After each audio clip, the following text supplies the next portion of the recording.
Westeros! And welcome to our Morning Throners podcast. I'm Nelson. I'm Jeff.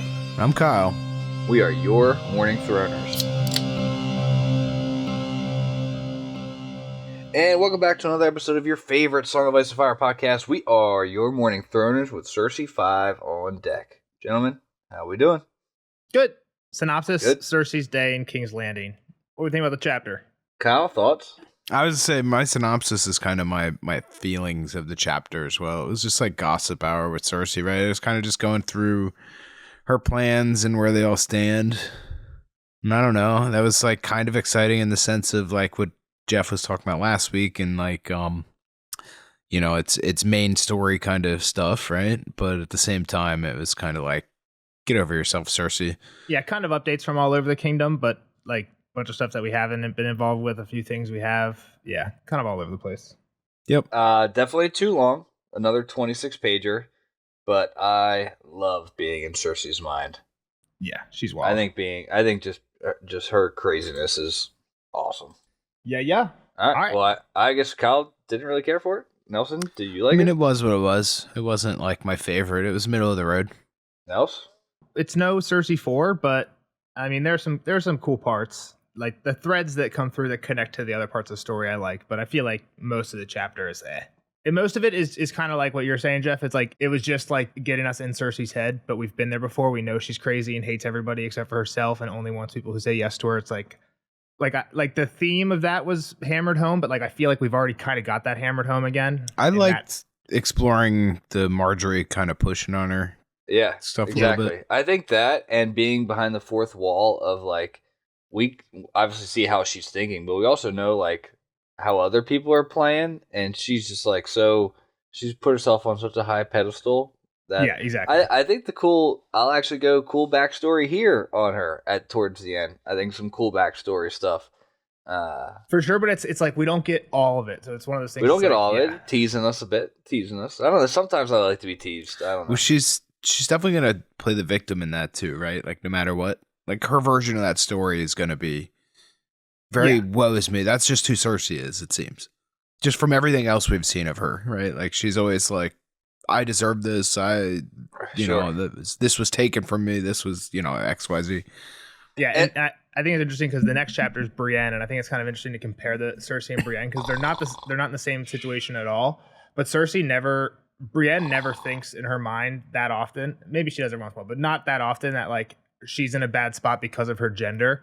When Cersei always blames everything like, oh, it's just because I'm a woman. Why don't they treat me like Tywin? It's just because I'm a woman. Like, no, it's because you're stupid and you make bad decisions, and Tywin didn't. Is this true, what you just said? Is that how we really feel Brienne talks?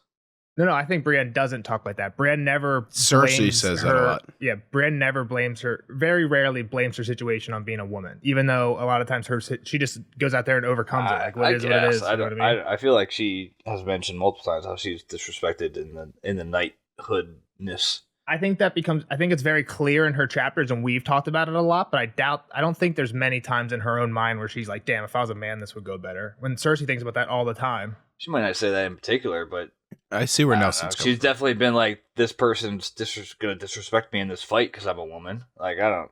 That's true. Maybe they just attacked it at different, perspectives. Like, I guess what you're saying, like Cersei blames her outcomes where Brienne has taken advantage, but there's definitely still that effect on their lives. Yeah, they're definitely both affected by sexism. It's just like Cersei just uses that as like an excuse, and Brienne tries to overcome it, I guess. Found a way to win. Yeah.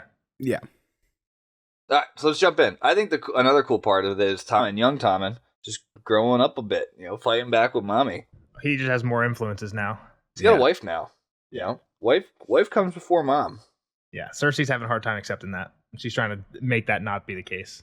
But yeah, so we start off with Tommen, and Cersei's having breakfast. She's basically going to have a big throne room meeting today. And Tommen wants to be there, sitting on the throne for it, while she'll still be answering everything, but he just wants to like be there on the throne and like be the image, right?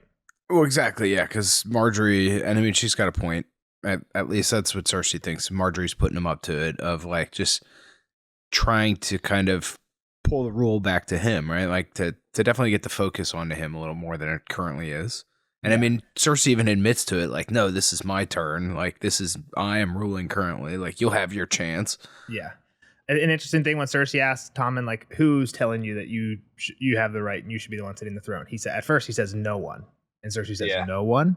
No one. Again, just one of those things that perks your eye. After that Arya chapter, now we're perking our eyes up every time. Is Marjorie a faceless man?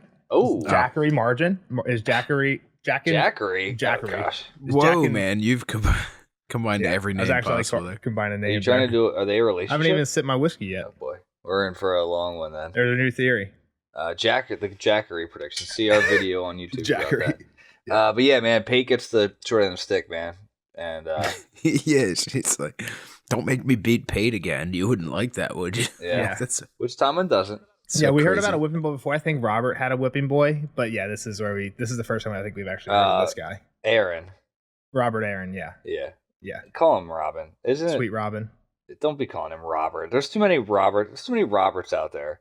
You got King Robert, you've got Robb Stark, and then you have named after King Robb. I don't care who they're named after. There's too many of them. So to keep them straight, we're going King Robert, Robb Stark, Robb and Aaron. Okay?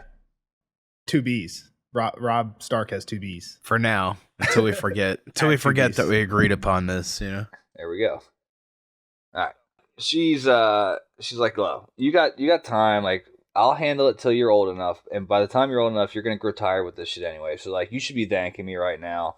By the way, go off, do some homework, learn about all the kings of and their hands of Westeros, in the history, and let mommy do the work. She's like, my time. Shouldn't you be busy with some bullshit? Yeah, you want to be king? Go learn about every king and their hand ever. Go ahead, have fun.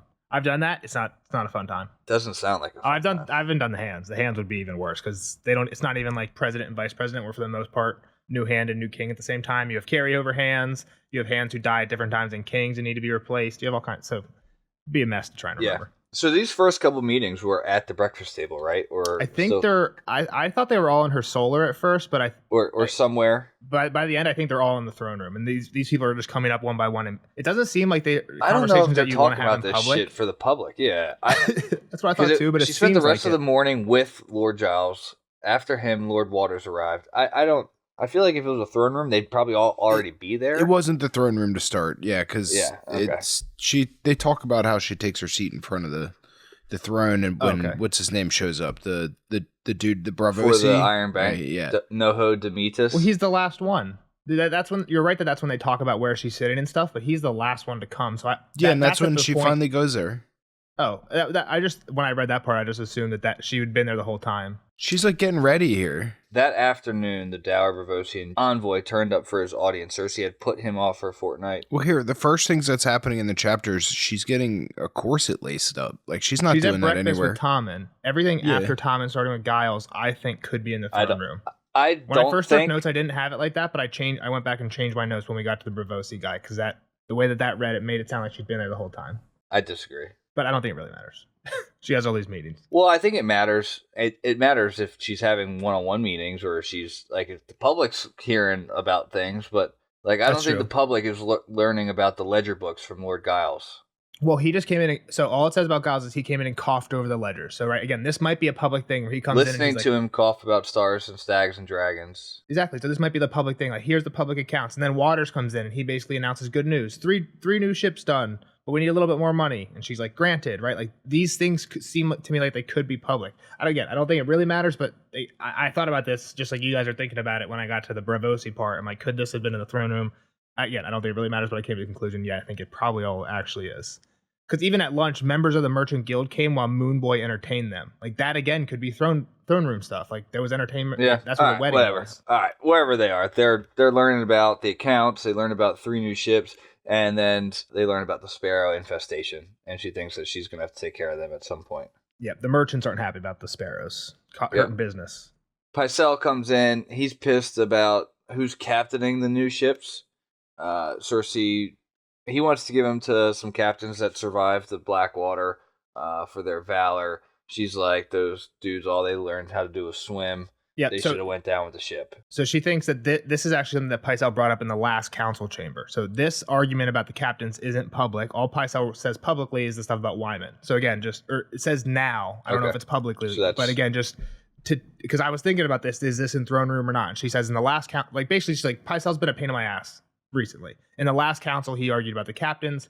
Now he's bringing news about Wyman Manderley. But so the captain's thing is kind of interesting too. He's like, Cersei's like, fuck them. They should have gone down with the ship. Is that what you said? Which is wild. Yeah. She's crazy. I mean, it's a saying for sure, but like if you can get everybody off the ship and build a new ship. Yeah, if we're in the bay, sight of land, like what am I supposed to do? Just like stay here and drown, even though I'm now floating? My ship went out from under me. Like, if you're capable of treading water, do you just say fuck it and stop? Or like Davos. Yeah. Like Davos went down with a ship and he just got spat back out. So like, what would Cersei do? Jump back in? Jump back in. Yeah, no, you have to kill yourself. Hold your nose. Yeah, I don't know. Yeah, this is a dumb play. So speaking of Davos, that's the next news. Yeah, that is. See ya. Good transition. So Manderley confirmed he's beheaded Davos. The Freys are the ones with the confirmation, and his head and hands are hanging outside of White Harbor. Yeah, it sucks because Davos was a good one, and the hands is kind of like we said, there's no ID card, but Davos is one of the hands is kind of one of those tells, right? I mean, it should be missing fingers, but like I don't know. I guess if they're all healed up and stuff, then yeah, it probably is him. But yeah, like you can't just cut off somebody's fingers and put them on the gate. Like it would be obvious that it was just cut. Yeah. That was just cut. So who knows? That looks suspicious. Thoughts, Kyle? I don't know. I mean, I can't keep saying that everybody's alive. So maybe he's dead. The Freys seemed to confirm it because we had heard before that there were some Freys at White Harbor, and they're on the Lannister side. So yeah, they're kind of a piece of shit though. So like they're hard to like. That's kind of the bad part about being the villain, right? Is you can't really trust anybody. Can't trust anybody. Yeah, what does Jack Sparrow say? Because like you all have like awful intentions and aren't afraid to screw people over to get your own way. So like, why can't the Freys be lying? So yeah, it was Jack Sparrow in the first movie. He says, "Dishonest man." You can always trust a dishonest man to be dishonest. Yeah, it's an honest man you have to worry about because you never know when he's going to do something stupid. Exactly. So that's kind of what you're saying here. So yeah, answer, okay, good shit, you killed Davos, we'll send you back your heir. That's Willis Manderley. They don't actually mention the name, but that's who it is. And she also thinks about just the state of the North. Bolton and the Bastard are closing in on Moat Cailin from both sides. And once they get the North under control, that'll win the rest of Ned Stark's old bannermen to their cause. Yeah, plan is have them take Moat Cailin, then take the other two castles that the Ironborn still have, Deepwood Mott and Torrhen Square. Yep. That hopefully wins all the other northern bannermen who are still a little pissed off about the Red Wedding. Hopefully that'll bring them back into the fold, and then they'll all team up against Stannis. Right? Yep. And then Mace has set up a siege and is pointlessly throwing rocks at the biggest wall in the Seven Kingdoms. Mace doing what Mace does best. Yeah, that's a pretty crazy thought, I think, to just be like, oh, they'll forgive us, right? Like they'll be on our side. I think it's pretty assumptuous, yeah. Well, yeah, I mean, Cersei doesn't think very deeply about anything, but yeah. It's not really her I guess problem. She's thinking like this is their only option now. Like if they get strong enough, like all right, we'll just come kill you too. But she's also kind of delegated that problem to the Boltons, right? Like if the North are upset, the Boltons are the ones that are in the North now, like, and they're the ones in charge. Does Roose just start chopping up one house by house and start flaying cats till they?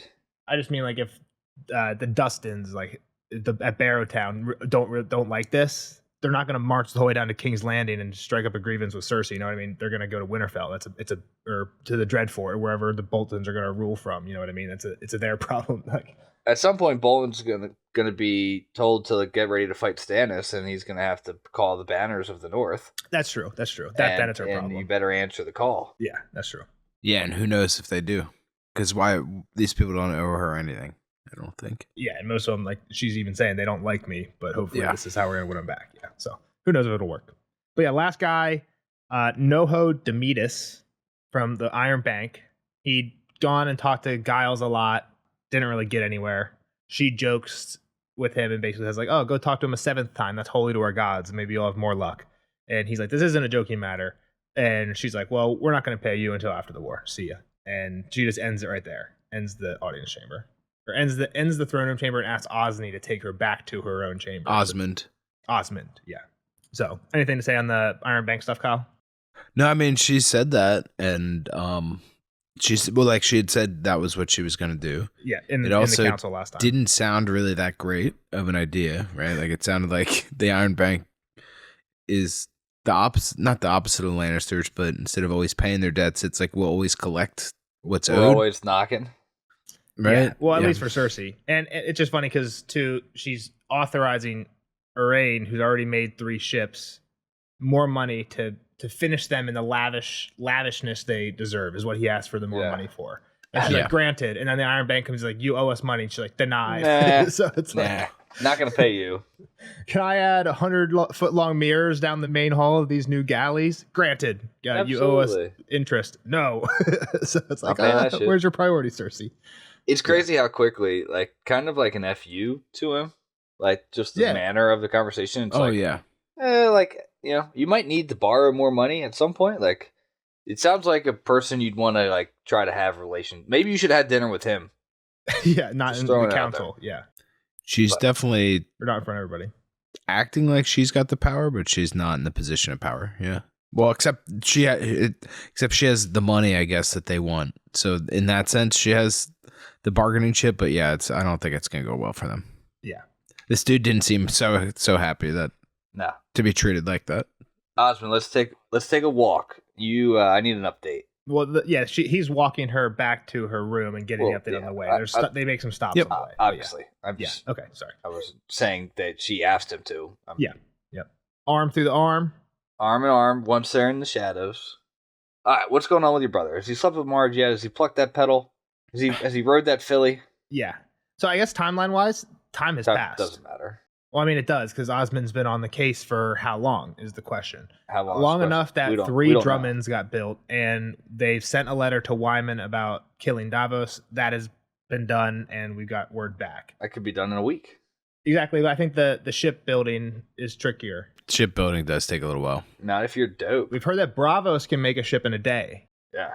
So it doesn't have to be super long, but Bravos, that's like what they're known for. Is they can build a ship in a day. Could be 6. I don't think King's Landing has that. My timeline doesn't matter. I'm saying this is at least 2 months though. But yeah, no, obviously, they're flirting. They get their flirt on. He's trying to sneak his way in. They're touching. They're laughing. They're just never alone. Yeah, never. Flirty but never alone. Always with people, and it's a plethora of people. It's not always the same cat. Sometimes it's this cat. Sometimes it's this cousin. Sometimes it's the Septa. It's just a revolving door into the maiden vault. Yeah. Sometimes she's with Tommen. She sleeps with 2 of her ladies. She gets breakfast brought by 2 others. Prays with her Septa. Reads with her cousin Eleanor. Sings with her cousin Alla. Sews with her cousin Mega. Goes hawking with Janna Fossaway and Mary Crane. Plays Come Into My Castle with Lady Bulwer. They call her Lady Bulwer, but she's like 8. She's really young.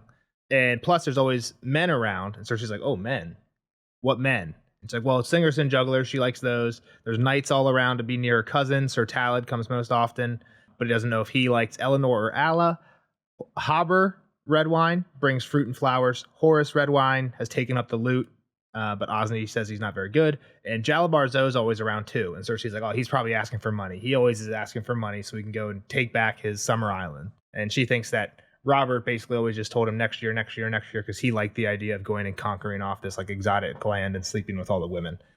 I don't know if she knew this for a fact or she's assuming this about Robert, but he's like, Osmond basically says, no, what I've heard is he's just teaching him the summer tongue. Like he's not begging him for anything. He's just talking to him and teaching him his language. It's just all sorts of people. Always busy. That's really what it comes down to. Yeah. What's the summer tongue? Have we heard of people talking the summer tongue? No, it's just from the Summer Islands. I think the only people that might have would be Alayaya Has and Jalabar Exo done anything cool to this point? He shows up and asks for money. Pretty much what Cersei says. That was because what's the other pirate's name? Salador Shan. Salador Shan. All right. Yeah. So Cersei basically like, well, make sure Osney's ready. I'm gonna make sure he has his opportunity soon. It's like, what could that be? All right, let's keep on walking. We get out to the yard and woo! Yeah. What the cheering? Fuck? Who's jousting? Who's that champion up there on that white stallion? And Cersei's first thought is like, how annoying. They're probably cheering for nothing. And it's her son. Yeah. So Tommen's all fired up. The people that we hear here are Dermot of the Rainwood, Talad the Tall, and Loras says another name later. Sir Portifer. They were all jousting. Marjorie and Tommen come along, see him.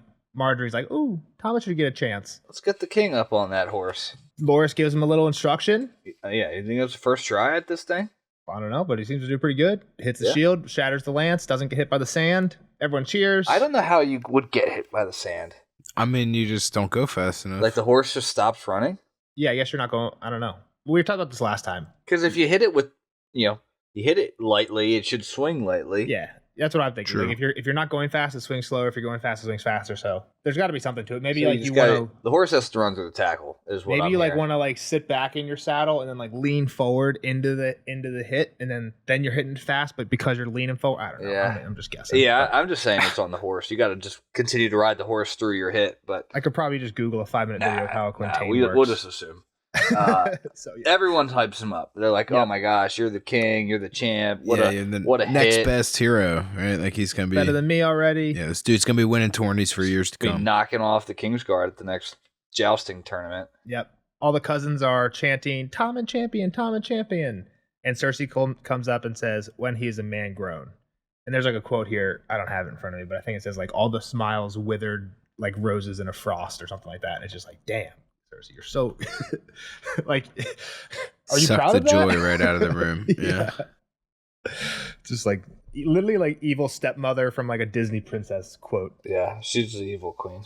Yeah. So the first person to go on a knee when Cersei shows up is the pox-faced Septa. And then everybody else goes on a knee except for Marjorie and Loras. Tommen's like, Mom, did you see how good I did? And she's like, yeah, I was watching from across the yard. This is a lie. She wasn't. She just heard the cheer, right? Yeah, So, she ain't see hit. She She didn't see saw shit. no hit. Well, you can't lie. You just gotta.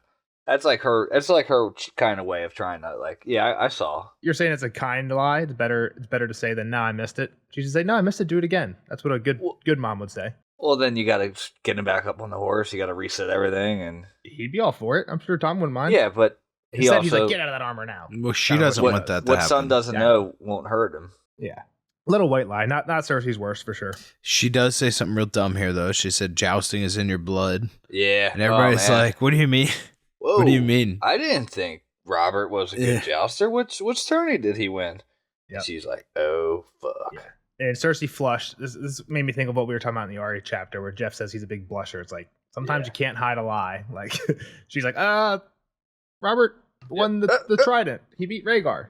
You named me Queen in Love and Beauty. How do you not know that story? And that's even like kind of like a weak bailout too. Yeah. Like if you were just like, it makes me think of like if I called you out for something you're better than that. Like, oh man, what a bad snipe, and you're like, all right, let's have a snipe off. Like, I don't know, you'd probably just be like, all right, fuck you. Like, cause I wouldn't beat you in a snipe off type of thing. Like, I don't know.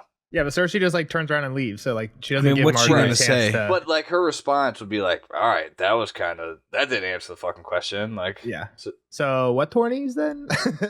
Yeah, it could be Marjorie's answer exactly. But yeah, so she basically doesn't give Marjorie a chance to answer. She's like, Osmond, take care of Tommen, get him out of that nonsense. And Loras, let's have a word. You're in trouble.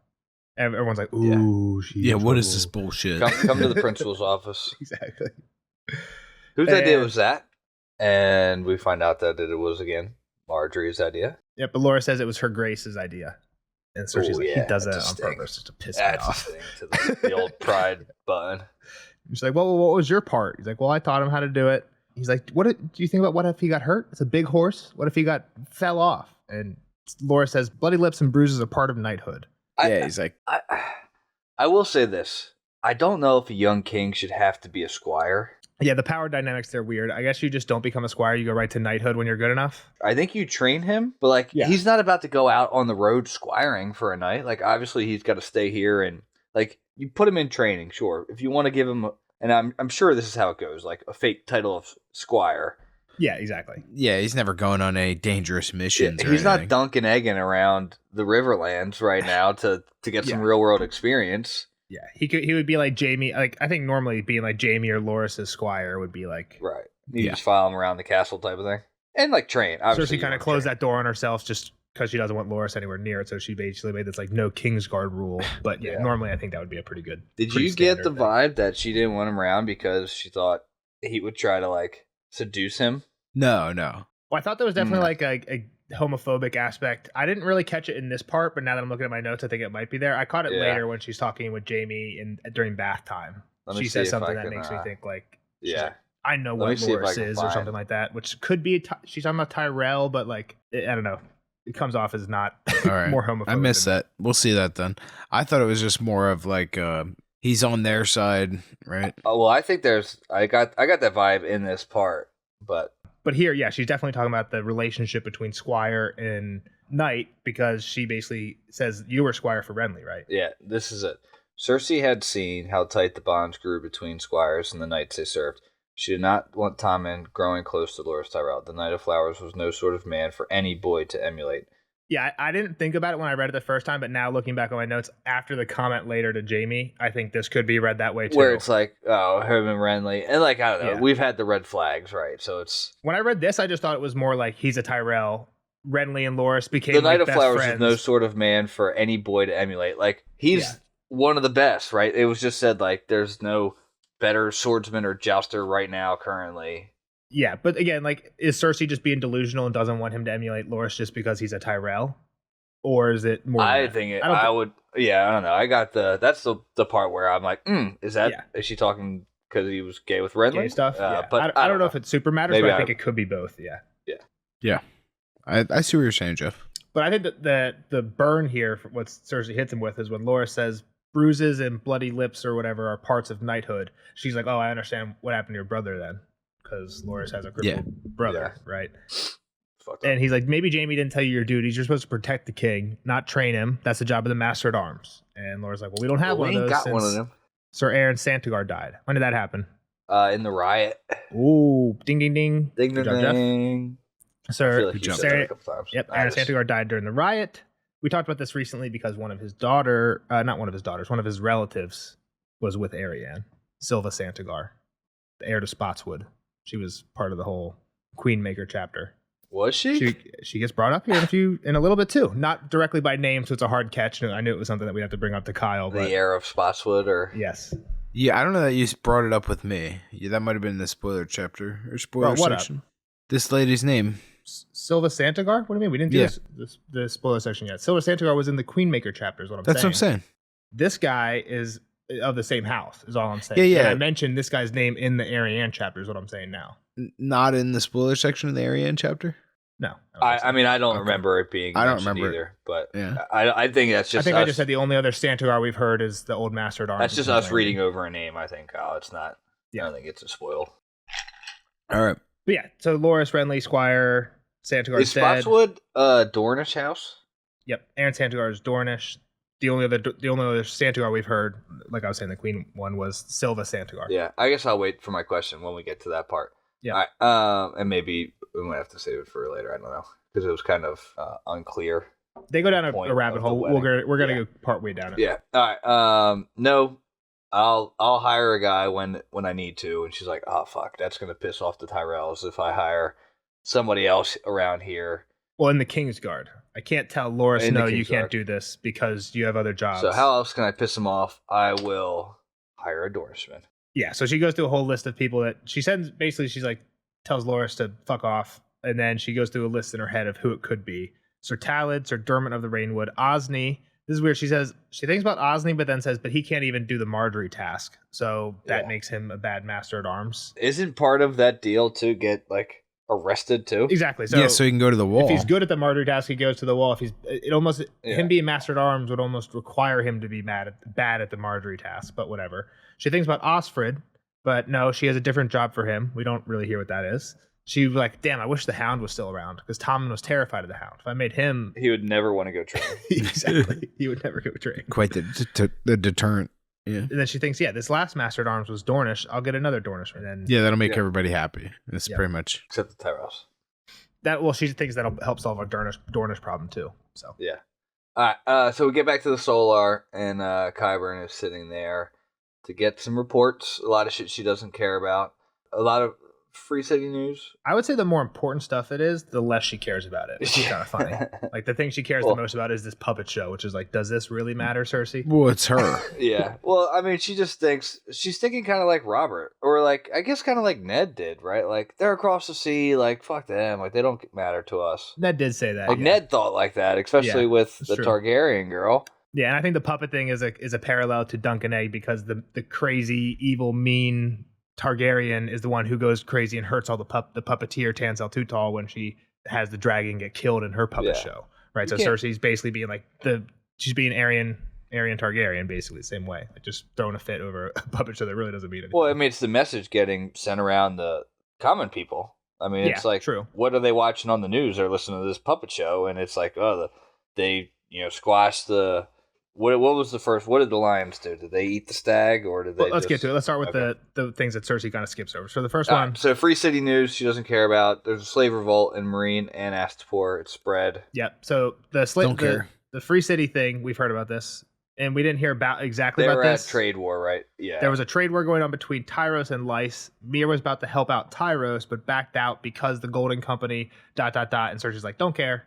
Yeah. But seems like they don't think Mir backed out of their contract or allyship partnership with Tyros because they don't have the Golden Company anymore. So they don't think they can. We're not sure what they don't think they can do, but because Cersei cuts it off. But exactly. Yeah. So I think the important part there is Golden Company because these guys. We've definitely heard this situation, and I definitely don't have great insight into what's going on. It's very confusing. Yeah. Cersei doesn't care. So the other one, slave revolt in Astapor, has spread to Marine, which is kind of true, right? So which is where Dany has gone from Astapor to Yunkai to Marine. Yeah. So and in more close news, Doran has imprisoned Daemon Sand. Well, hang on. Along with the slave revolt, there's also talk of dragons in Marine. Yeah, well, that's on lots of ships. Yeah. Well, I think this is important because Cersei just disregards this, and she's like, it's stupid. It's harpies is what they have in Marine, not dragons. But what's in this story? What's in the puppet show? Dragon. The ending of the puppet show is a dragon egg. So Cersei might not put much stock in it, and maybe the small folk don't either. But they're at least. I think that's because she's taking the puppet show dragon hatching as just a Targaryen, not an actual dragon. Well, it's both. Which I guess either way, like she knows. Even if it's just a Targaryen over there, she should be. Well, she knows. She's already. She should be concerned. Like it's been known amongst. Like Robert knew that there was a Targaryen over there, and they were still like, well, fuck it. Like, when she doesn't have an army, like, what is she gonna do? I agree that she probably has the means to know, but the difference is Robert was obsessed with that. He was like, Varys, get any information you have on the Targaryens. I want spies. I hate all the Targaryens. Cersei, Robert was, but Ned wasn't. My point is Cersei, like, Robert was literally telling all her spies, go figure this out. Cersei doesn't care. Qyburn's trying to, like, give her a spoonful of, hey, there's something you should worry about in the East, and she's, like, smacking it away. So sure. I'm just saying, just because she doesn't, like, just because Robert obsessed about it and she doesn't care about it, it's just, I mean, they're different. But yeah, but I think the reason that Robert had more up-to-date information and knew what was going on more is because he had, like, Jorah, right? Jorah was his spy sending news back.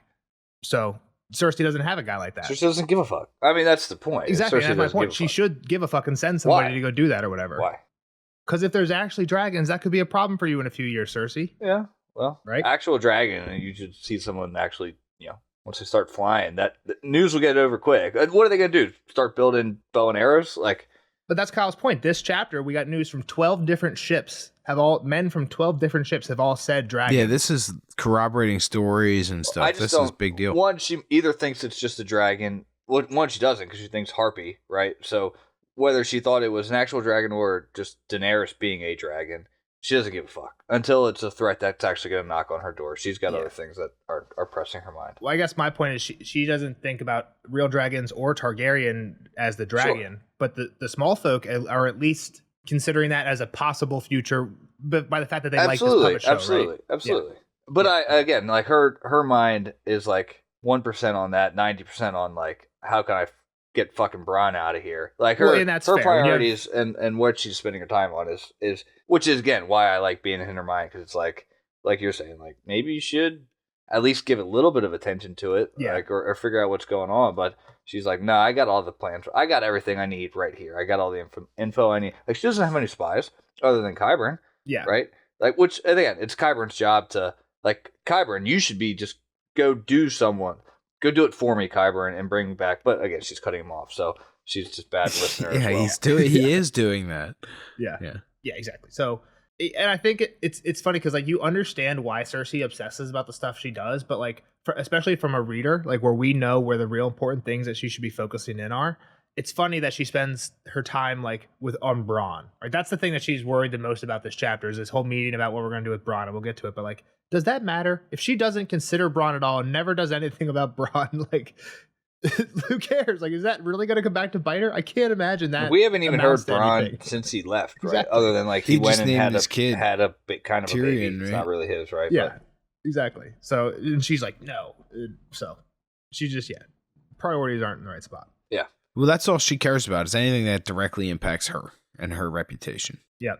So in Dorne has imprisoned Daemon Sand. He is a bastard, right? I don't know whose bastard he is. He was Oberyn's squire, so he was actually in Okay. King's Landing for the trial with the Mountain. He's pissed that the Sand Snakes are arrested. He wants them out, but now he's arrested as well.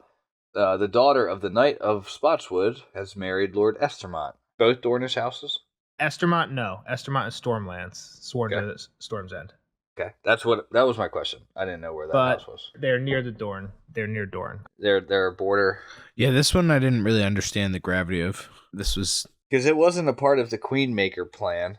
It Right. kind of, well, this girl who got betrothed away was Silva Spotswood. She was there, They don't mention her by name. Well, exactly. sure, but when Arianne was telling us the plot, it wasn't also like, hey, we No. got to take this girl to Estermont and get her married. Exactly. So is this a punishment for her involvement? Hey, you got to go marry the 70-year-old guy? Yeah. Was she the one that told, and this is somehow a Reward. reward? Hey, you now have this Estermont. You're now the lady of Yeah. Estermont or whatever. Like Cersei seems to think like so. What we hear is the betrothal happened immediately. The day they were betrothed, the betrothal The happened wedding. unexpectedly. The day they were betrothed, she was shipped off. I just sent you guys the map if you Okay. want to look. It's an island off the coast. It's near Davos's land actually. So she was shipped off there, and Cersei says that the fortnight she spent at this castle was the worst of her young life. So it doesn't seem like a great place. Yeah, Cersei was kind of being a bitch about it though, right? Yeah.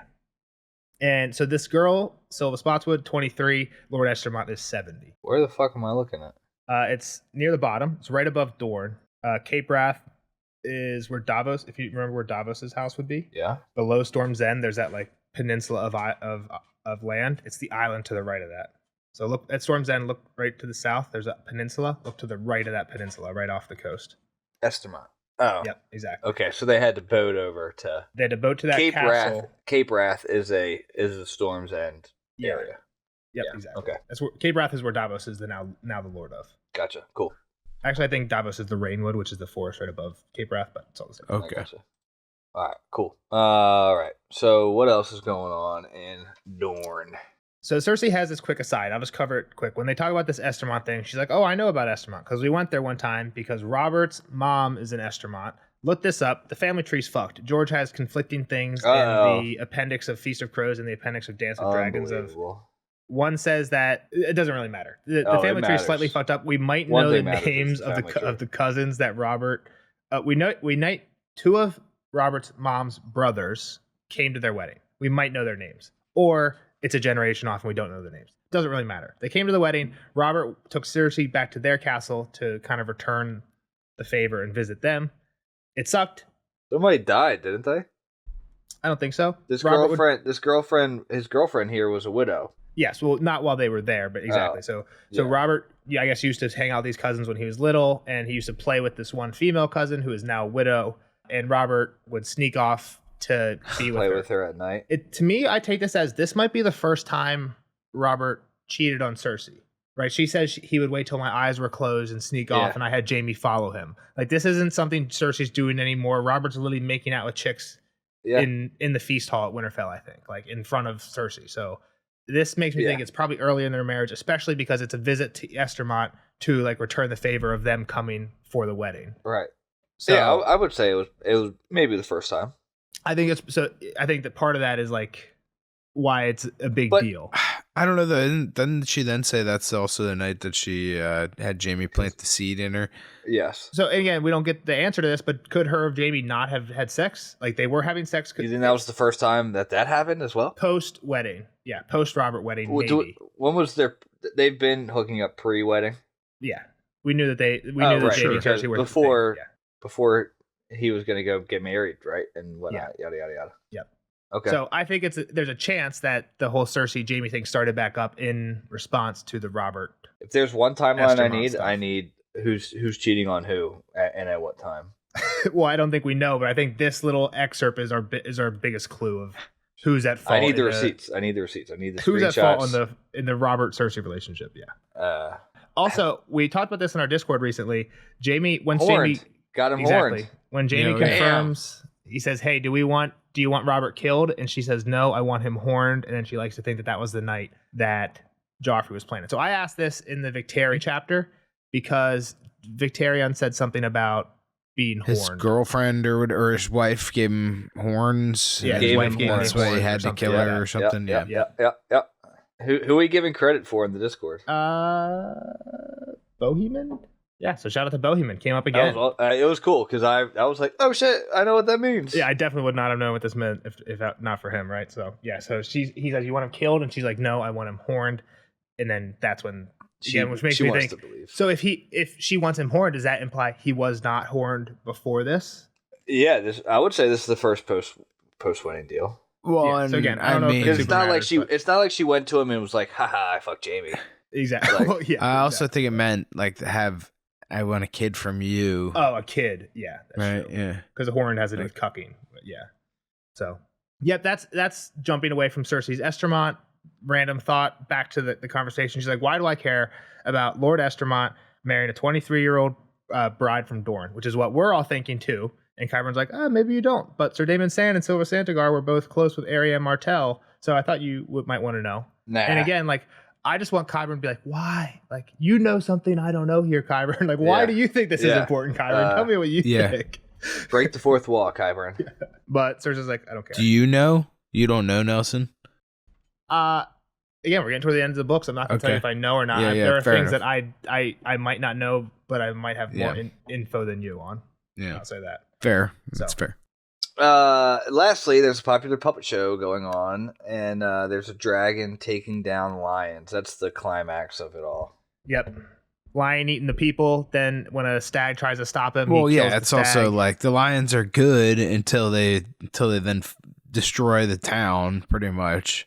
So the whole thing eventually turns into portraying the Lannisters as the evil, and then the dragon saving the day. Well, I think it's funny because the story is anti-Lannister even before the dragon. Right? Well, that's what I'm saying. They're ruling, they're arrogant, they're greedy. They start devouring the town. Then when the stag tries to stop them, they devour him. And then at the end is the dragon egg hatches and devours the lions. And Cersei's like, I was kind of okay with it up until the dragon part. Yeah, I actually which is like, wait, Cersei, this is about your family just like being tyrants. And she's like, I kind of liked it. Yeah, but we won. We were winning. Exactly. It's like, what are you talking about? I want names. Give me the names of the people that attend this show. Like the story is just as anti-Lannister in the first half as the second half. I don't know how you don't see that, Cersei. Because we were winning at the beginning. Yeah, that's just crazy. So who's watching this show? Take down names, send them to me. I will punish them. Yep. We're gonna find the rich men half their wealth. That'll pay back the Iron Bank. Yeah, we're gonna take their eyes from the poor men for washing, and we're just gonna kill all the puppeteers. And Qyburn's like, well, there's 4 of them. If there's a woman, can I have them? And he's like, what about Sinel? I gave you Sinel. And he says, alas, the poor girl is quite exhausted. What's she doing, Kyle? What's going on with Sinel? I don't want to talk about it. This guy is fucking creep. I don't like him. Yeah, I don't know why I'm laughing. It's just horrible things. It's just like, he's got her like chained up.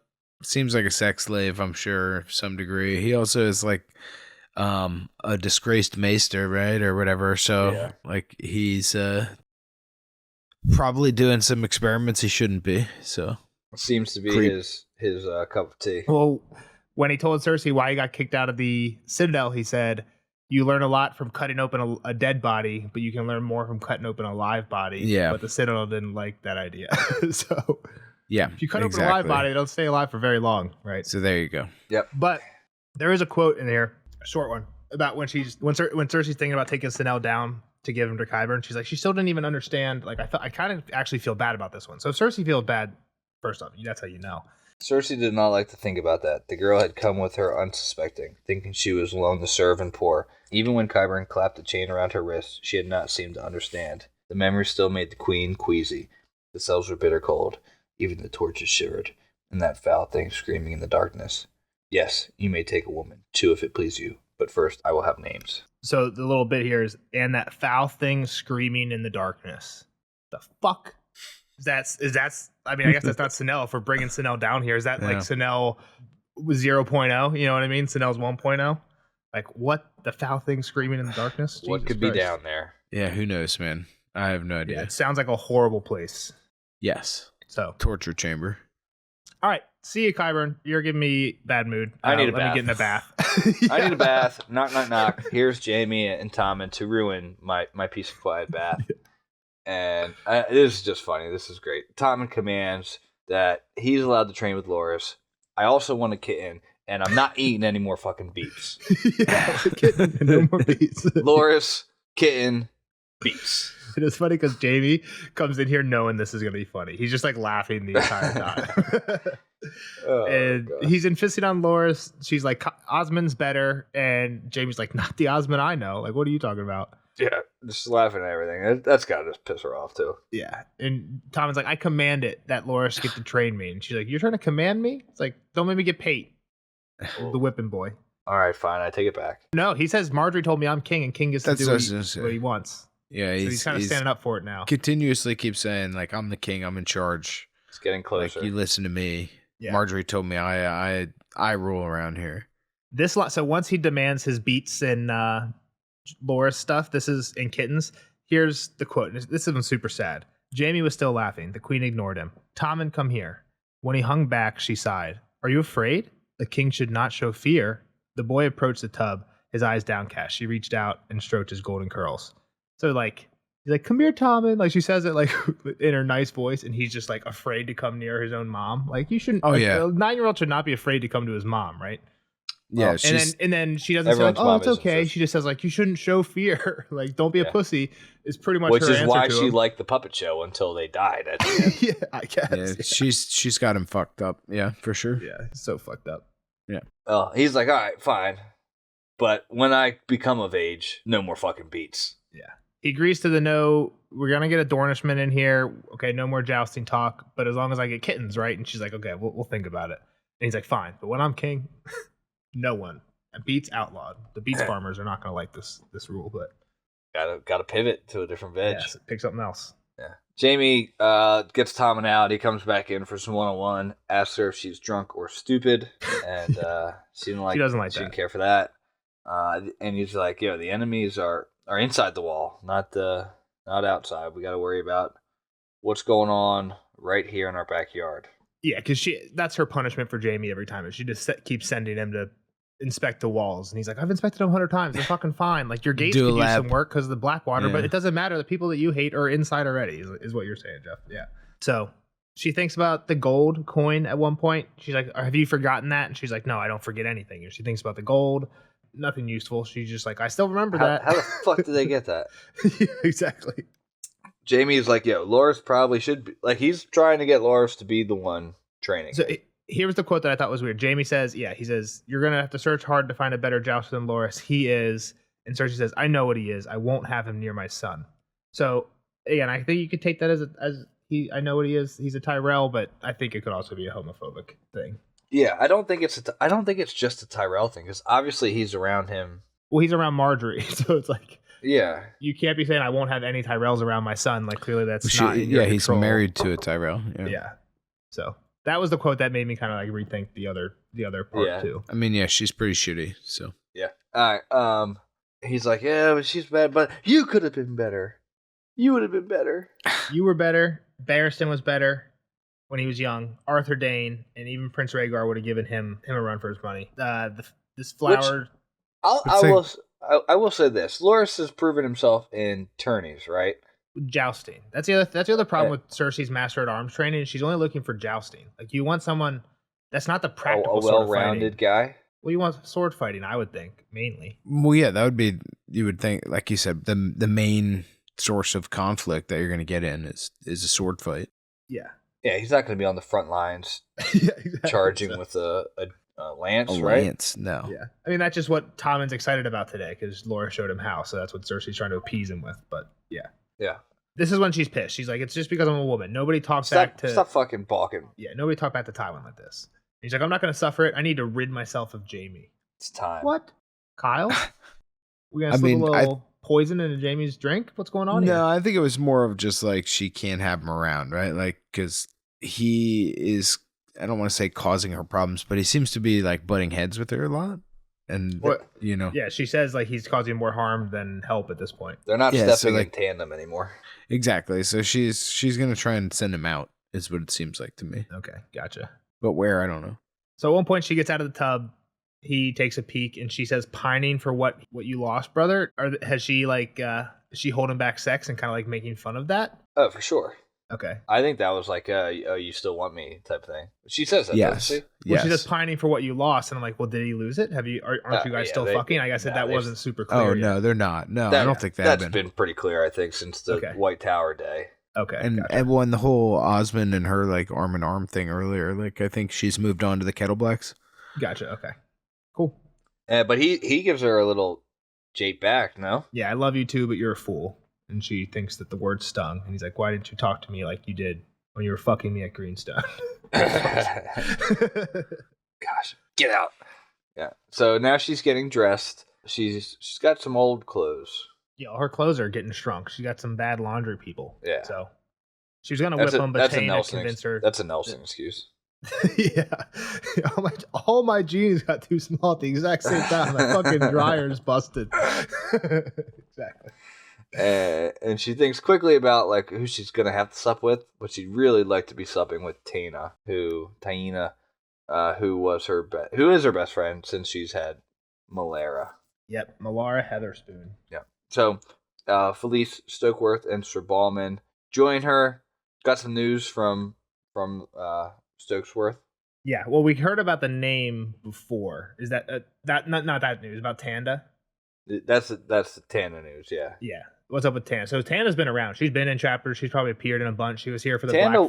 Give me the quick. Who is Phallus? The mother of this castle. Tanda's the mom, and then Felice is another sister. Felice and Lolly's are the two daughters. Okay. Yeah. Okay. And Ballman's just a house knight. Ballman's Felice's husband. But okay, when Tyrion's trying to get Bronn on his side to fight for him in the trial by combat, Bronn's like, dude, your sister kind of gave me Lolly's. And Tyrion's like, that's no good. Like, Tanda's still alive, Felice is heir, and she's married. And Bronn says, yeah, but Ballman likes fucking virgins, so I don't think they're gonna have an heir. And what's interesting about Tanda, how did she break her neck? She broke her heck, she broke her hip, right? Broke her hip, but Cersei's like, it's a death sentence for someone as old as her. The saddle was loose. She got the saddle broke. Was worn and snapped. Yeah. Seems pretty fishy. Yeah. Foul play. Sounds like an accident. Bronn went out there with some scissors in nighttime. Yeah. Frayed a little bit. And so if there's no heir, we got two more to go, right? Ballman and Felice would be who's in line if that's what Bronn is trying to do, which is what he kind of if Ballman he was definitely insinuating that. I think if Ballman cared about an heir, he'd still do his duty, right? Like for sure. Like you could get your fresh piece on the side, but like I agree. I don't think it's a good excuse, but I'm just telling you what Bronn told Tyrion the last time. Yeah. All right. So they also had a rough ride from Stokesworth. The Ward of Rosby did not let them in to stay the night. Yeah, I don't know if we've heard of this cat yet. No name. I looked it up in the wiki. No name in the wiki. Giles doesn't have an heir, so he has a ward who is in charge while Giles is here. And Giles is the hand, right? Giles is the Lord Treasurer. Harry Swift is. He's the coffee guy. He's coughing. Coughing guy. Yeah. And then there's a bunch of sparrows on the way too. But super weird about the ward. I was like, why the fuck wouldn't they let him in? In the Stoke ward, so they want to get let in. He says no, and she gets upset because she thinks that he is going to try and take Stokeworth land. Or no, he's going to try. If Giles dies, he's going to claim Rosby, and she thinks Rosby should pass to Stokeworth as the next family, or their relatives, right? They're the next. Yeah, if you go down the heirs through the aunt, the next closest aunt or whatever, because there's no heirs to Giles. If you go back up the tree and work down like you do in line of succession, she's like, technically it falls to us. So he can't. She's basically throwing a fit. Like he can't just give it away to this guy who's not his blood, who's his ward, and he like it's ours. Yeah, it's kind of what she's saying. But again, interesting because what we were just talking about. If Bronn is hunting for Stokeworth, and Stokeworth eventually comes with Rosby, like Bronn went from a fucking sellsword riding around the Riverlands to the lord of two of the pretty biggest, large names. Yeah, but two castles. I right mean, next to the king. Cersei even makes fun of her here. Like you're just looking for the handout. Like you're a nobody lady. Yeah, who knows how true it is? She might be grasping. Yeah. So she also seems to drink a lot. You like Hippocras? That's some type of wine or something. Kyle? I think it's I'm sure it's wine.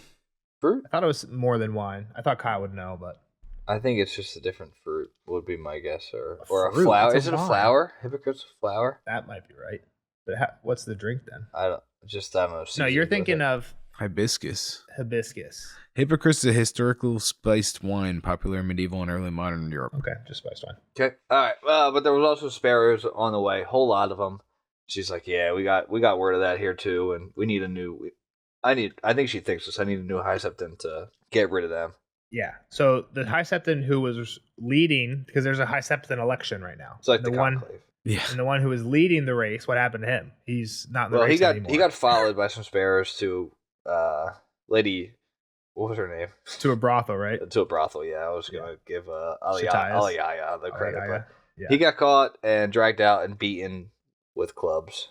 Yeah. And the second one doesn't have enough votes. So Lucian is now the most likely. Yep. But he's still short, so not quite enough. This is pretty tense, right? Yeah. Well, again, like Cersei doesn't care about the sparrows. She cares a little bit, but it feels like she should care more. She cares more about whatever Bronn's doing than the sparrows who are rioting and like literally overthrowing the election of the High Sparrow that seems to be happening. She's like, High Septon. We'll see what. Yeah, the High Sparrow. We'll see who the next person is. We'll see what exactly. happens. And there's more of them coming too. Yeah. Yeah. So Felice is just like, may the crone guide them. Yeah. I mean, every mention of it, they've been flocking to King's Landing. So then they bring up the baby's name. Yeah. Baldwin gets into apologizing. Like, I'm sorry, I told him not to do it, but they did. Cersei lied. She plays it off like, oh, well, there was great honor in the name before my brother was named it, so we're just going to restore the honor. Yeah, and then she puts on this show, right? She's trying to win her Oscar. She pretends to be really afraid. She's like, I'm so glad Felice is my dear friend. Like, I would never be angry with you guys. Like, you're so close to my friends. Like, and like, I was just so afraid after Joffrey's death. Like, when Tyrion escaped, he left 2 murdered guardsmen downstairs. It's like, okay, Cersei, they were asleep, and you had the Kettleblacks kill them for falling asleep on guard. Yeah. Like, they got drugged, and you killed them. He could be anywhere, just waiting to kill me. Yeah, it's just like Tyrion, this vicious murderer, he killed the guards on his way out. It does sound like too, like she thinks he's with Bronn, right? So again, this is the thing where I was saying earlier, it doesn't seem like Bronn is a real threat, but in Cersei's deluded mind, like maybe she actually believes what she's saying here. I think she believes that Tyrion is working with Bronn. She definitely thinks he's in cahoots, yeah. Or at least it's a possibility. Maybe he's not like in the bed. He's not in a bedroom chilling at Stokesworth Castle, but like he's in a hut somewhere waiting for Bronn to get enough strength to come knocking.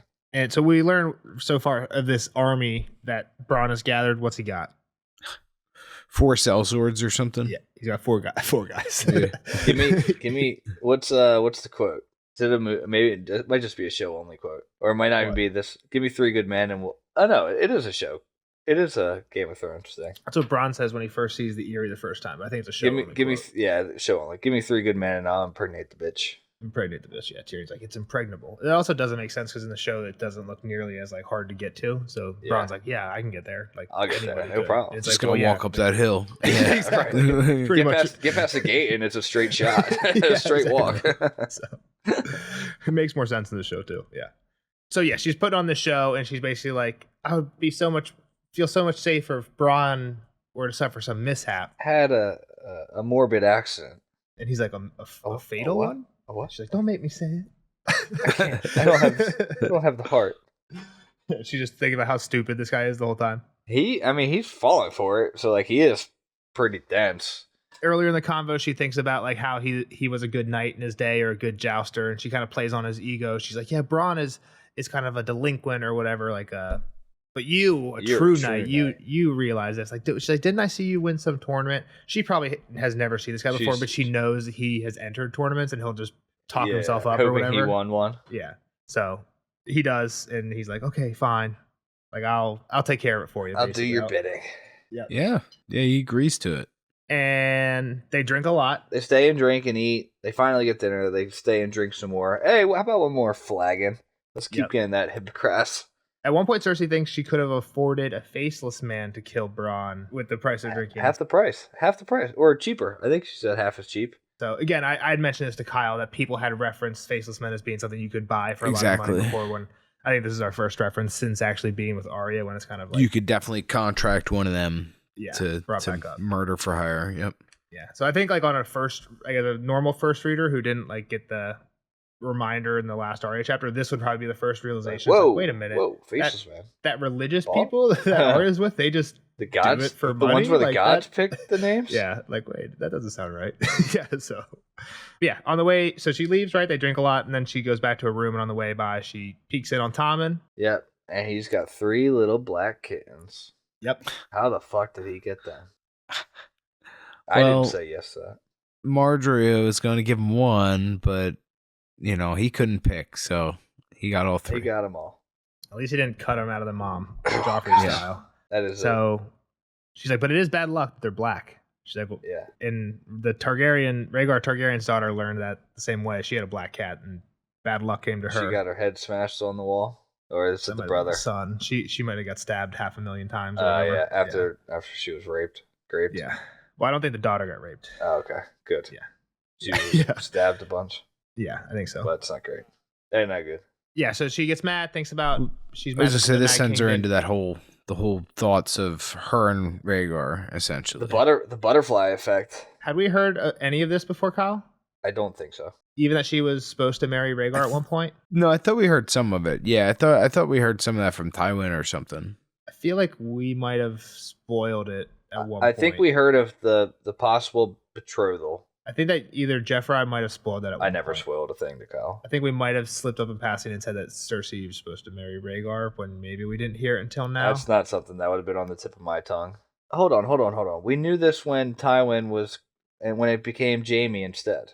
Yeah, they were definitely talking about it at some point in the past with Tywin. Tywin was involved. Yeah, we knew And it about the was- betrothal, and then it became Jaime instead. What We knew became that. Jaime? I don't understand what you mean by that. The Mad King took Jaime instead. We knew that. Yeah. And then he took Jaime instead of Cersei. Okay. Yeah. 100%. At the point where we find out that Jaime became a squire or became a Kingsguard. All we know about that part is Cersei is at King's Landing because Tywin's hand. So Cersei's No. at King's Landing. Jaime wants to No. stay. No, in but I King's think Landing. it was inferred too that they were gonna. Yeah, it was like, oh, instead I of don't know. I mean, instead you're the of one that getting married- studies this shit, but I feel like maybe it was just our I conversation. mean, the thing is, I don't think Cersei was wed. I don't think Cersei was married to Tywin until after Robert Married took to over, or Cersei married to Robert till after Robert took over. What are you talking about? sure. I feel like you guys are implying she was at court because Robert was at court. No, They were in Lannis at Castle Rock or whatever. I don't know what you're talking about. she got brought to court because Tywin was hand, right? Yes. And Then she Tywin, convinces- Tywin, I'm pretty sure was like, "Hey, I was trying to marry you to the king. That's why I kept you around there, or to the prince. You're going to be the heir." I feel like that was a conversation that those two had, Oh, okay, maybe. and that's when she Oh, I starts see what you're thinking saying. like, "Oh, well, And then I gave him Jaime to keep him around, right? Because Jaime was about to go back to Castle Rock, where she was going to stay and be betrothed, and she was like, "Yo, maybe you should keep Jaime," and then it fucked all the plans up. You're confusing me. What I remember, is she was in King's Landing. She convinces Jaime to try and stay in King's Landing and become a Kingsguard. She's like, I can make this happen. Will you become a Kingsguard if I can convince Aerys to do it? Yeah, but why was she staying? Is the question. She was in King's Landing because Tywin was in King's Landing. What? Yeah, but what So was she the? convinces Jaime to join the Kingsguard. He does, which pisses off Tywin. Tywin leaves King's Landing, like resigns his hand and takes Cersei with him. So what we heard there is Jaime joined the Kingsguard to be with Cersei, and it ended up in them being apart. But it Sure. was because of. But that's all just because of Jaime joining the Kingsguard. It has nothing to do with the betrothal. But again, I thought way back here, instead of Cersei getting betrothed to Rhaegar, I thought what came out of this was Aerys took Jaime. No, is that not what happened here? No. Okay, I thought he squired him or something. Okay, Jaime joined I the guess I'm Kingsguard the way wrong. I said, the way I just explained. It seems like Cersei convinced Aerys to get Jaime in the Kingsguard so they could be together, but doing so pissed off Tywin, so Tywin Sure. left.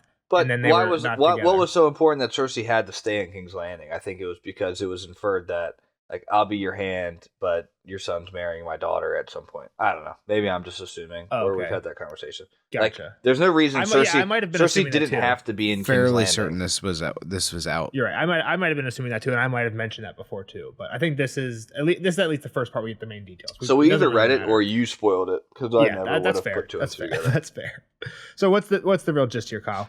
pretty much just that, like, she was promised to marry Rhaegar at the end of this whole, like, event that was going on at Castle Rock, right? Yeah, they Yep. were hosting the king. Yeah, and then all of a sudden, like, everything just kind of snapped. The end ended, and, like, none of it came true, and she doesn't really give a good explanation. Or Well, part of what's interesting here too is it places that when Cersei went to that like weird witch lady and got whatever that was the prophecy cool she part. got, it places that on the day of this like tournament. The morning of the where the final feast should have happened. Yeah. And her aunt Jenna had told her, like, she by the end of this deal you're gonna be betrothed to the prince, who is a fan favorite, right? She's like blushing about this guy. For sure. He's fighting, he's playing the harp, he's singing, he's great looking. Oh yeah, I like that guy. Which is crazy because it's the first time like she's actually like physically been attracted to someone other than Jamie, right? Well, and it's the first time she's even seen him. She was drawing pictures of them together, but she'd never even seen this guy before. She just knows what Targaryens look like, right? Yeah. So she was happy that day, so she was like, fuck it, I'll go out to Maggie's tent. Like, nothing can bring me down today. And she went with Jane and Malera. Yeah, Cersei had been so happy that day, elsewise she would never have dared visit the tent of Maggie the Frog. She had only done it to show Jean and Malara that the lioness fears nothing. I was going to be a queen. Why should the queen be afraid of some hideous old woman? The memory of the foretelling still made her flesh crawl. A lifetime later, Jean ran shrieking from the tent in fear. The queen remembered, but Malara stayed, and so did I. We let her taste our blood and laughed at her stupid prophecies. None of them made the least bit of sense. She was going to be Prince Rhaegar's wife, no matter what the woman said. Her father had promised it, and Tywin Lannister's word was gold. Her laughter died at Tourney's end. There had been no final feast, no toast to celebrate her betrothal to Prince Rhaegar, only cold silences and chilly looks between the king and her father. Dun, dun, dun. Yeah. We also had found out earlier that Malera had drowned. Yeah. So yeah, she says that at one point. I think it was in the first mention when Taina's her new best friend. Malera was, but she drowned. Exactly. So yeah, bam, no final feast. Eris refused the proposal that came back from Aunt Jenna. Tywin failed her. He dropped the ball. When it seems like whatever this witch prophesied, Maggie prophesies, part of it involved not marrying Rhaegar, because she's like she would marry Rhaegar no matter what the witch said. Tywin's Lannister was gold, but then I didn't marry Rhaegar, so yeah. And the butterfly effect of it all, if it never happened, she would still be ruling with Rhaegar. They'd be one big happy family. Exactly, that's what she says. If I would have been the one married, not that Dornish idiot, then he never would have fallen for the wolf girl. Like, I would have been enough for him. How dare you? How if only. Yeah. And she never forgave Robert for killing him. And lions don't forgive, as Bronn will soon find out. Dun, dun, dun. I don't know. And a chapter. Kyle? I don't think making an enemy of Bronn is smart. Like, I think that cat's gonna go down a little tougher than just. He's pretty resourceful. This guy, yeah. Bronn the man. So Bronn kills Cersei. I don't know if he's gonna kill Cersei, but I think he's a bad enemy to have. For sure. Is Tyrion with Bronn? I don't think so. I think that's too easy, right? Like, I think that's like the first place you'd assume. It's obviously where Cersei. It would make Cersei right too, which we don't want. Yeah. So no, probably not. Cool. Anything else?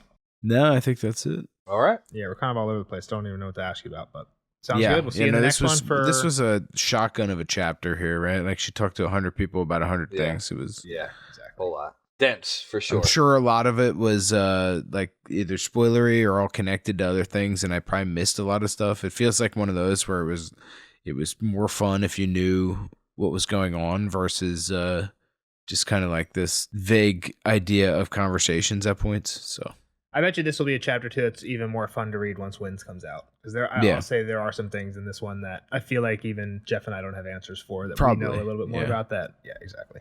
So cool. Well, we'll see Kyle in the next one for Brienne 5. See the rest of you guys in the spoiler section. Bye, Kyle. Bye-bye. Later, nerds. Spoiler alert! Spoiler alert!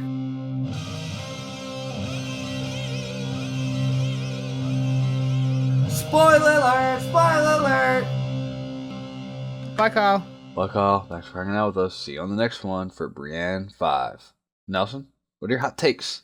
Got a few. First one, there's 2 points in the chapter where they mention Cersei's getting a little thicker. Yeah. So some people think that this means she's pregnant. There's another parallel to. I think it could just be. I don't think it's going to happen. She's growing mad. I don't know if it's necessarily mad, but it's either pregnant or this kind of happens to Rhaenyra. Rhaenyra kind of gets thick in her old age, and she loses her beauty. I don't think this is going to be a plot point. Whoa, you spoil me? Did you spoil me on House of Dragon? I don't think it's going to be a plot point in the show because it's already kind of not a plot point. You've told me that. Like Rhaenyra in the show uses her femininity more like Cersei does. Where again, it's we don't know exactly the story in the books, right? But are her children bastards? We don't know in the books, right? In the show, yes, for sure, they're Harwin Strongs, right? No. So, but like some of that stuff is like she loses that ability to manipulate people with her. So that could just be what's happening, is she's getting a little bit less attractive, thicker. She even says like she's getting older, and Marjorie's more beautiful, right?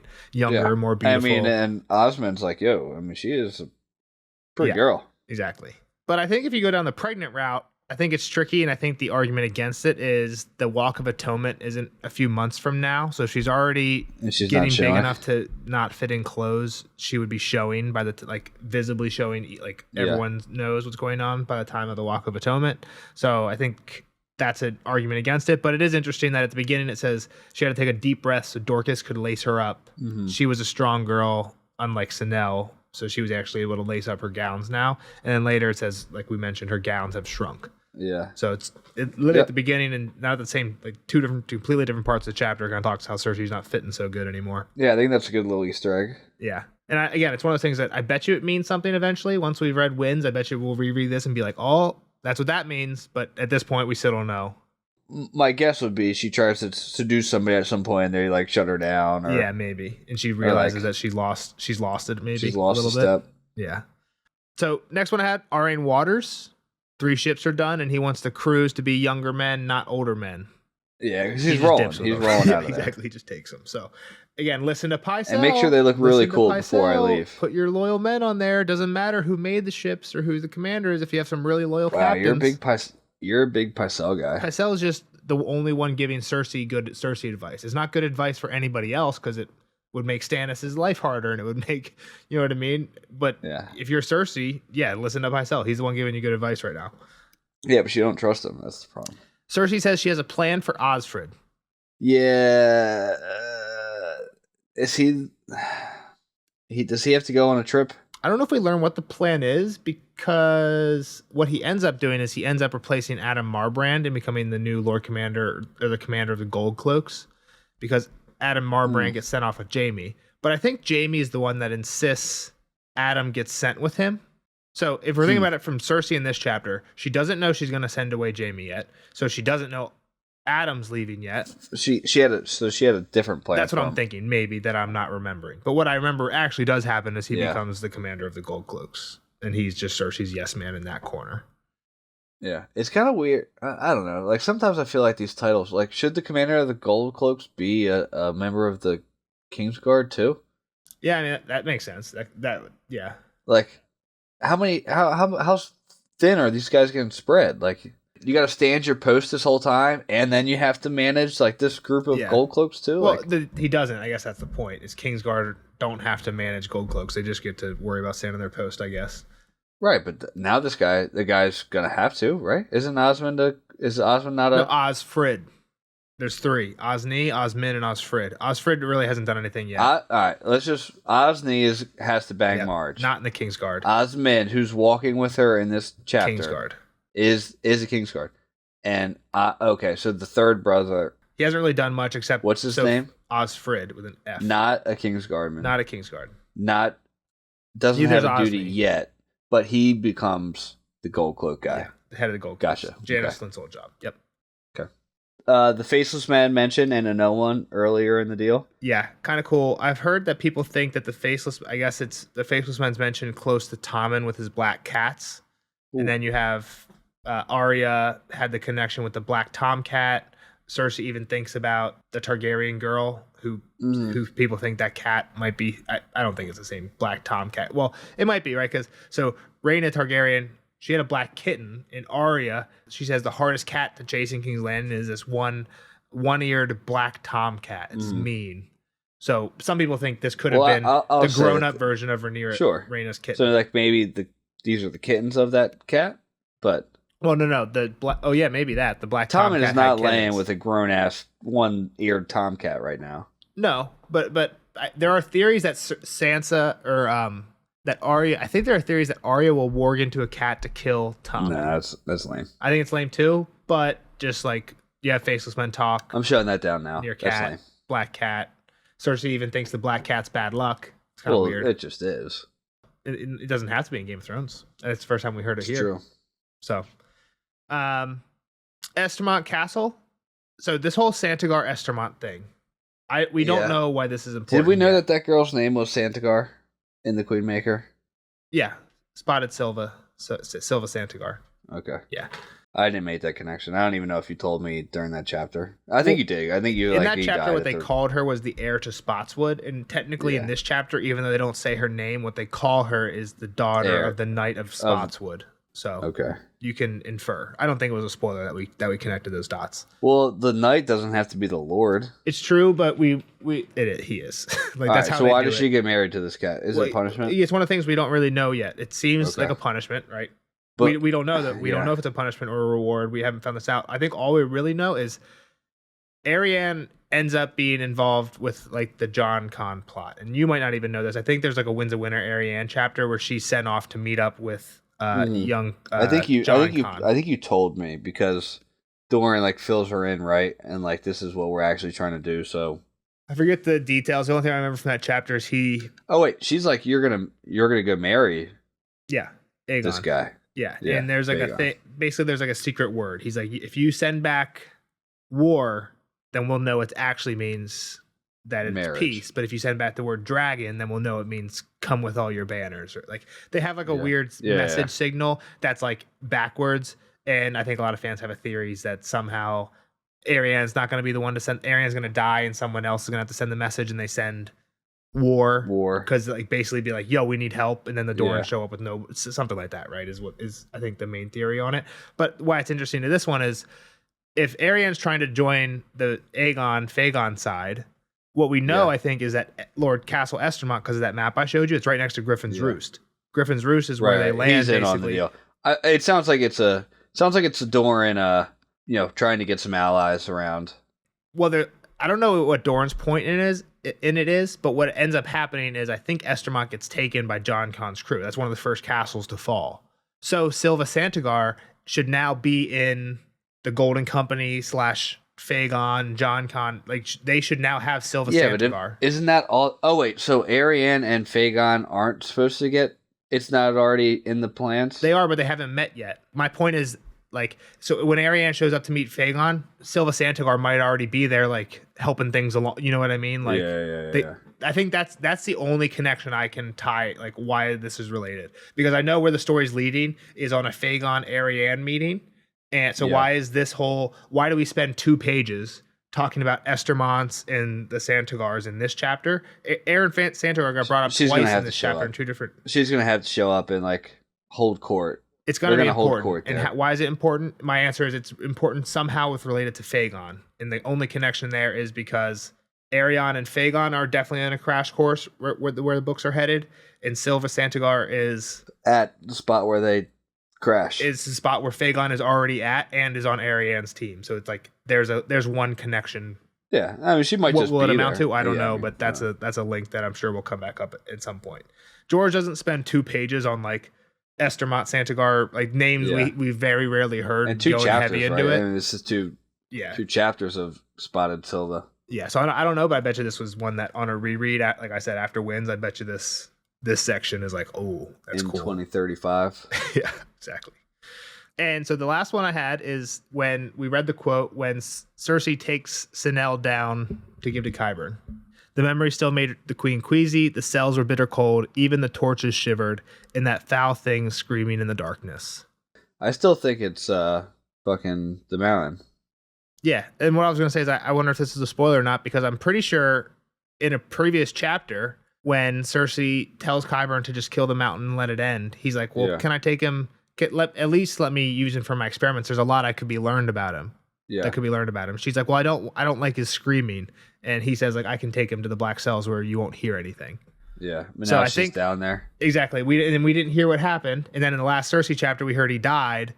He died, right? And now there's again that one line of that She thing took Sanao screaming. down. I think that is. I never realized this. I Hey, think that that's a guy's huge still. hint. This guy's still alive. I think that's the huge. I think that's the bit.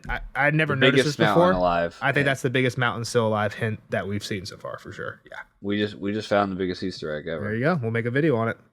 Hope you guys enjoyed. That's the last spoiler I had. Jeff, did you have anything else? Not really. The Rhaegar stuff was cool. I almost kind of want a Rhaegar miniseries. Yeah, I like some of the Rhaegar stuff in this chapter because I feel like when we hear about Rhaegar from like Barristan and Dany, where he comes off too much as a good guy when in order for Kyle should still think he's like kind of the bad guy rapist, right? Who kidnapped Lyanna and at the end Cersei's like, he wouldn't have had to kidnap Lyanna with me. So Cersei's still kind of reminding us that, hey, you're supposed to think of Rhaegar as a bad it's guy. a trusted source though. I agree, but it's Well, just like Kyle's never gonna take any thought into like what Cersei thinks of a person. yeah, but that's like the common knowledge of what people think, if everyone thinks of him, right? But the people who knew him really liked him. Yeah, exactly. So I think it's good to get just to throw Kyle off the scent a little bit, to get a quote like that every once in a Yeah, while. but I don't think he thinks that Rhaegar's a raper. He's mentioned it once or twice. I think he's forgotten a little bit. He's mentioned it once or twice where like when Barristan tells Dany something good about Rhaegar, he's like, that sounds like he's a good guy, but from what we know, like, he's said that once or twice. Yeah. Yeah, All right. so. Well, I'll just have to remind him next time. Yeah. I think remember I think Rhaegar quotes like raped this Lyanna? throw him off the scent, even unconsciously or subconsciously or whatever. But Yeah. cool. Well, we'll see the rest All of you guys in Brienne 5. Maybe we meet up with Septim Marigold. I'm not actually sure, but I hope so. He's awesome. See you guys then. Here, wait, Bye-bye. one more thing. The 3 cats. 3 cats, 3 dragons. Like, I don't know. Could have been 2. What that made me think of was the Clegane sigil is 3 black dogs. So Yeah. I could see 3 dragons too, but I was thinking 3 3 black things dogs. are his bad luck, and it's all 3 dragons raining down. But then that's pretty much like if she has all 3 dragons at that point, like game over, you lost. Well, yeah. I kind of want Tommen to take a dive off of the castle because that fucking scene was great. Yeah, but like why? Because Cersei kills Marjorie. Because the set blows up.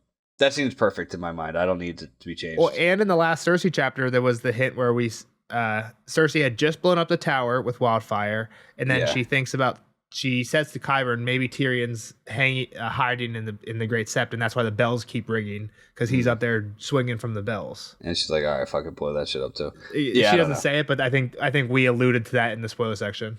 Like 3 cannons, 3 dragons. Like I feel like that's something they usually point out at the number. Again, you think it's a stupid theory, but I think a fan theory, and I think part of the reason it's such a fans like this theory is because internet people love cats. It's like a thing, right? So people like the theory that Tywin's going to get killed by these cats, whether it's basilisk blood, because I think some of the sand snakes are coming here. I think both Tyene and Nymeria's on the small council, and Tyene is being sent to be in the Faith as a septa undercover. So we're gonna have 2 sand snakes in King's Landing at the beginning of Winds of Winter. And so basilisk blood could make one of these cats do it, and I think also people think Arya with the whole she just became cat, and we'll start warging into cats next Arya chapter. So again, it's not one of my favorite theories, but I know fans do like the Tommen. I forget. I'm sure there's a funny theory for it, but cat killers, killer cats. Tommen gets killed by cats theory. It's definitely out there. Let's wrap it up. All right, we'll see you guys in the next one for Brienne 5. Bye bye. Bye.